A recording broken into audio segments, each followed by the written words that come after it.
মহাকাশে শোনা গেল ফেরেশতাদের শব্দ। নিজেদের অজান্তেই নাসা বিজ্ঞানীরা রেকর্ড করলো ফেরেশতাদের জিকিরের ধ্বনি। 1400 বছর আগে মহানবী সাল্লাল্লাহু আলাইহি ওয়াসাল্লাম বলেছিলেন, আকাশের প্রতিটি অংশে ফেরেশতারা সিজদায় লিপ্ত এবং আল্লাহর জিকিরে ব্যস্ত। তাহলে কি এবার সেই সত্যের প্রমাণ পেল বিজ্ঞানীরা? প্রিয় দর্শক, আপনি যদি রাসূলের বাণীকে বিশ্বাস করেন, অবশ্যই আলহামদুলিল্লাহ কমেন্ট করবেন এবং ভিডিওটি শেয়ার করে সকলকে ইসলামের সত্যতা জানার সুযোগ করে দিবেন। মহাকাশ নাকি সম্পূর্ণ নিঃশব্দ, এটাই এতদিন বিজ্ঞানীদের ধারণা ছিল, কিন্তু নাসার গবেষণায় উঠে এসেছে এক বিস্ময়কর তথ্য। মহাশূন্য থেকে ভেসে আসা এক রহস্যময় ধ্বনি রেকর্ড করেছে নাসা, যা শুনে গবেষকরা অবাক। তাদের মতে এটি যেন কোটি কোটি মানুষের একসঙ্গে কোনো মন্ত্র বা সঙ্গীত গাওয়ার মতো শোনাচ্ছে। কিন্তু প্রশ্ন হচ্ছে, এই শব্দ কি সত্যিই শুধু বৈজ্ঞানিক কম্পন নাকি ফেরেশতাদের জিকিরের ধ্বনি? রাসূলুল্লাহ সাল্লাল্লাহু আলাইহি ওয়াসাল্লামের বাণীর সাথে আজকে নাসার বিজ্ঞানীরা যে সত্য প্রমাণ পেয়েছে তা নিয়েই থাকবে আজকের বিস্তারিত। রাসূলুল্লাহ সাল্লাল্লাহু আলাইহি ওয়াসাল্লাম হাদিসে উল্লেখ করেছেন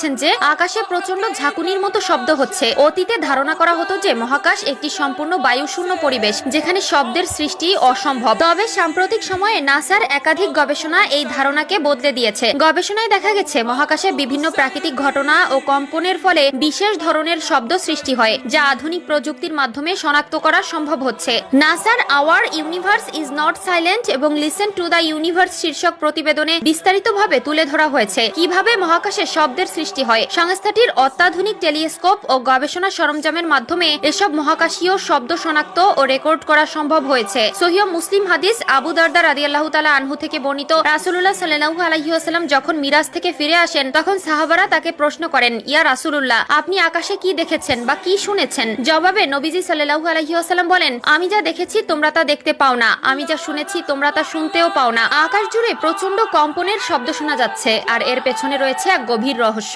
আকাশের প্রতিটি অংশে, এমনকি 4 আঙ্গুল পরিমাণ জায়গাও খালি নেই, সেখানে ফেরেশতারা সিজদায় লিপ্ত এবং তারা নিরবচ্ছিন্নভাবে আল্লাহর জিকিরে মশগুল।